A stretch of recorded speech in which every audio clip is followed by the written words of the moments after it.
देख रहे हैं किस तरीके से भाग रहा है ये। इस वीडियो में हम लोग बात करेंगे क्लास एप्स के बारे में। एप्स जिसके अंदर सभी तरह के बर्ड्स जो है वो इंक्लूडेड है, शामिल है। Hi learner, this is Gaurav Sharma, welcome to kelvin.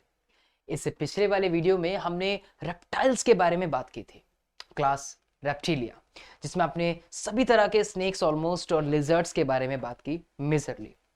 इस वीडियो में हम लोग एप्स यानी कि बर्ड्स के बारे में बात करेंगे। एप्स कौन होते हैं? जिनके हम बर्ड्स बोलते हैं, राइट। बर्ड्स की स्टडी को ऑर्निथोलॉजी का नाम दिया जाता है। This is ornithology, right. ये एक ऑस्ट्रिच है, भागता हुआ बर्ड, राइट। ये एक पेंगुइन है जो कि उड़ नहीं सकते। आपको बर्ड सभी तरह के देखने को मिलते हैं, जो उड़ सकते हैं, जो उड़ नहीं सकते, जो बहुत ज्यादा नहीं उड़ सकते, बहुत कम उड़ सकते हैं, कुछ उस तरीके से, राइट। चलिए इनको देखिए, ये है डॉक्टर सलीम अली। डॉक्टर सलीम अली, जिनको हम बर्डमैन के नाम से भी जानते हैं, बर्डमैन ऑफ इंडिया। इन्होंने काफी काम किया है बर्ड्स को लेके, उनके संरक्षण को लेके, उनके कंजर्वेशन को लेके बेसिकली, और उनके कितने नंबर्स हैं, कितने कम हो रहे हैं, कितना हैबिटेट कैसा मिलना चाहिए, फूड प्रॉपर मिल रहा नहीं मिल रहा, जो बर्ड्स इधर उधर रहते हैं, बर्डमैन ऑफ इंडिया के नाम से जानते हैं। बहुत नेस्ट बनाए हैं इन्होंने बर्ड्स के लिए और खुद से, और पर्यावरण ऐसा बनाया है कि ज़्यादा से ज़्यादा वो सरवाइव कर पाए। डॉक्टर सलीम अली। कैरेक्टरिस्टिक्स क्या होता है, जरा उनके बारे में बात करते हैं।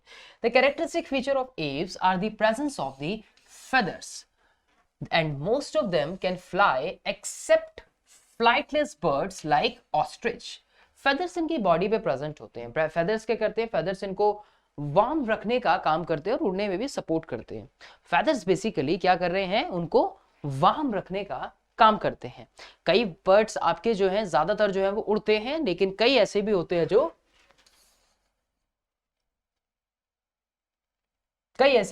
जो फ्लाइटलेस बर्ड्स होते हैं, जैसे कि ऑस्ट्रिच। दे पजेस बीक, और बीक में टूथ नहीं होते। बीक कैसी होती है?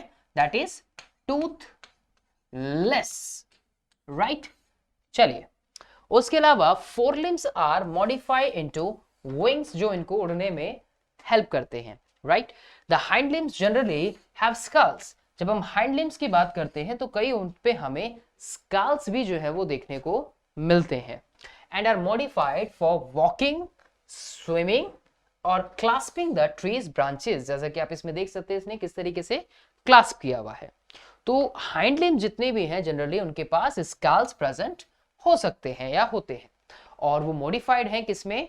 मॉडिफाइड हैं फॉर वॉकिंग करने के लिए, स्विम करने के लिए, रन करने के लिए, चीजों को होल्ड करने के लिए। Jaws are modified into beak which is toothless. जब हम बीक की बात करते हैं तो वो कैसी है? वो अभी हमने कैसी बात करी कि वो टूथलेस होती है, ठीक है। चलिए आगे बात करते हैं। Skin is dry without glands except oil glands. अगर इनकी बॉडी पे ऑयल ग्लैंड्स जो है वो प्रेजेंट होती है। Skin is dry without glands, लेकिन ऑयल ग्लैंड जो है बॉडी पे प्रेजेंट होती है। कहां पे? At the base of the tail. ये क्या करते हैं? आपने देखा होगा कभी बर्ड्स को।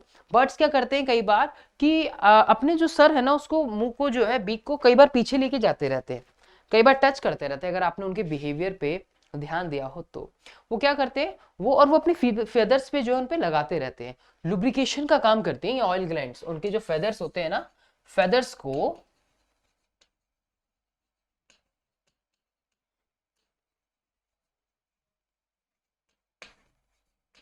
लुब्रिकेट करती है, ठीक है। तो लुब्रिकेशन देती है ऑयल ग्लैंड से। टेल रीजन पे यहाँ पे प्रेजेंट होती हैं। ये देखिए जरा, ये रही इसकी ऑयल ग्लैंड, ठीक है। आपको आसानी से ये देखने को यहाँ पे मिल रही है। आगे देखते हैं। Endoskeleton is fully ossified, bony endoskeleton होता है।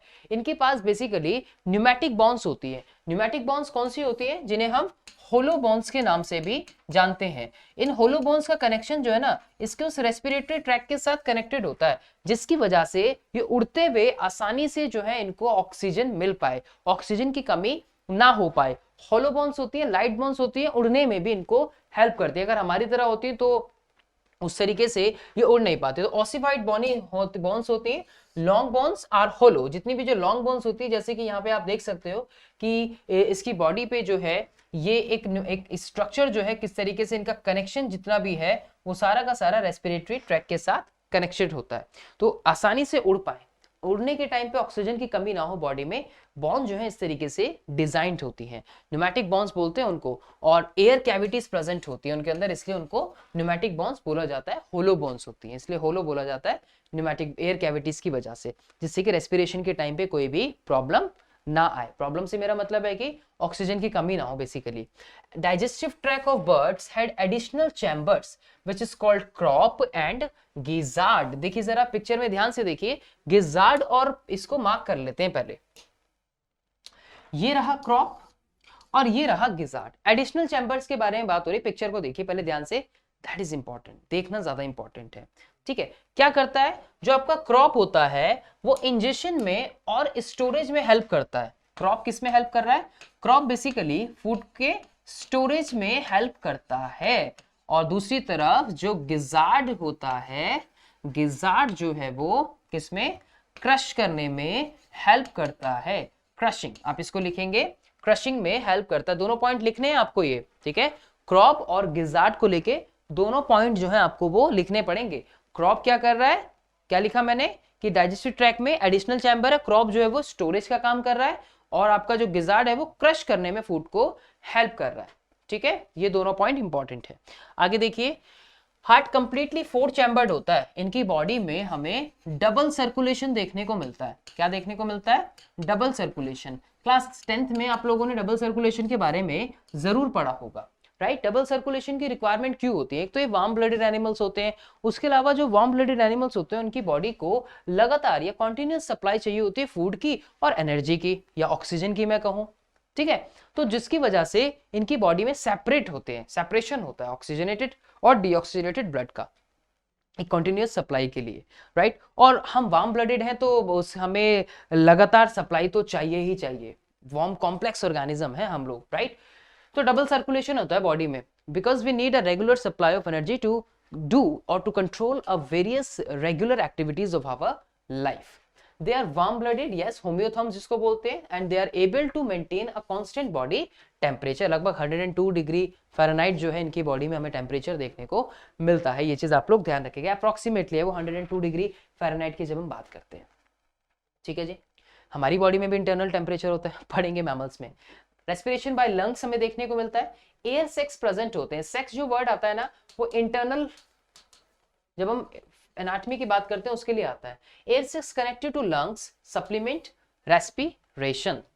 सेक्सेस सेपरेट होते हैं, फर्टिलाइजेशन बॉडी के अंदर होता है इंटरनल, बाद में एग देते हैं, डेवलपमेंट होता है उसमें। They are oviparous and development is direct, यानी कि कोई भी लार्वा स्टेज जो हमें इनके अंदर देखने को नहीं मिलती है। अब ये देखिए, ये बड़ी कमाल की चीज है, क्या आप जानते हैं कि ज्यादातर मोर देन 97% बर्ड्स के पास रिप्रोडक्टिव पार्ट्स नहीं होते। तो कैसे ट्रांसफर करते हैं, यानी कि जो मेल पार्ट है उनके पास मेल गैमेट नहीं है, तो कैसे ट्रांसफर होते हैं। एक जैसे कि आप ये देखिए, टेस्टिक्यूल्स प्रेजेंट है इनके पास, टेस्टिक्यूल्स है, ये क्लोका हो गया मेल का और एक क्लोका हो गया फीमेल का। यहीं से जो मेल गैमेट है वो ट्रांसफर कर रहा है फीमेल गैमेट में, और वो जाके आपस में फ्यूज्ड हो रहे हैं। यहाँ पे ये ओवेल हो गए, उनके साथ जाके फ्यूज हो गए और आगे जाके जो है वो फर्टिलाइज्ड ओवा बन गया। सुनकर अजीब लगा ना, मोर देन 97%। आपने देखा होगा बर्ड्स को, कुछ इस तरह की पिक्चर्स आप लोगों ने अपने आसपास कहीं देखी होगी, नहीं देखी होगी। तो मेल गैमेट नहीं होता उनके पास, कॉपुलेटरी ऑर्गन एब्सेंट होता है। क्या होता है, कॉपुलेटरी ऑर्गन is absent। ठीक है, कॉपुलेटरी ऑर्गन एब्सेंट है, तो क्लोका के थ्रू जो है गैमेट्स ट्रांसफर होते हैं। पॉइजनस बर्ड, चलिए कुछ एग्जांपल्स की बात करते हैं बच्चों। ये है हुडेड पिथॉय। क्या है ये, हुडेड पिथॉय। ये आपका पॉइजनस बर्ड होता है। कभी सुना आप लोगों ने पॉइजनस बर्ड के बारे में, शायद सुना होगा, अगर किसी ने नहीं सुना तो ये हुडेड पिथॉय है जो कि एक पॉइजनस बर्ड होता है। एग्जांपल्स की बात कर रहे हैं हम यहाँ पे। फ्लाइटलेस बर्ड, आप लोग जानते हैं इनके बारे में, पैंगुइन आप इनको बोलते हैं, फ्लाइटलेस बर्ड्स हैं ये। कुछ और आपके बर्ड जो फ्लाइट नहीं कर सकते, ऑस्ट्रिच है, कैसोबेरी है, आपका किवी है, इमू है, रिया है, बहुत सारे वर्ड्स ऐसे होते हैं जो फ्लाइट नहीं कर सकते बच्चों। ये देखिए अर्जेंटवस लार्जेस्ट बर्ड होता है ये, राइट, अर्जेंटवस साइज के मामले में, राइट, अर्जेंटवस देख रहे हैं ना कितना खतरनाक है, लार्जेस्ट बर्ड होता है ये।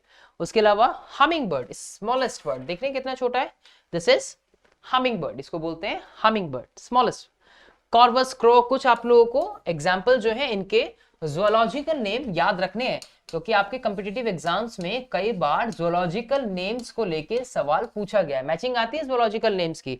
अभी रिसेंटली भी साइटेक्युला के बारे में पूछा गया था, जो कि एक पैरेट होता है, स्ट्रूथियो ऑस्ट्रिच को हम बोलते हैं, पावो पिकॉक हो गया, नेफ्रॉन हमारा वल्चर हो गया, राइट, इनके ऊपर भी पूछा गया था सवाल इस बार, ठीक है जी, इनके ऊपर भी पूछा गया था सवाल इस बार। तो चलिए इस वीडियो में इतना ही, जिसमें हमने बात की क्लास एव्स के बारे में। अब हम अगले सेशन में बात करेंगे मैमेलिया के बारे में, मैमल्स के बारे में। तो देखते हैं कौन कौन से एग्जाम्पल जो है मैमल्स के हमारे होते हैं, और कौन कौन से ऑर्गेनिज्म जो है मैमल्स के अंदर आते हैं, कितनी क्लासेस होती, सब क्लासेस होती हैं इनकी, और कौन कौन से इनके कैरेक्टर जो है वो होते हैं। इस वीडियो में इतने ही, थैंक्स फॉर वॉचिंग, मिलता हूँ नेक्स्ट वीडियो में।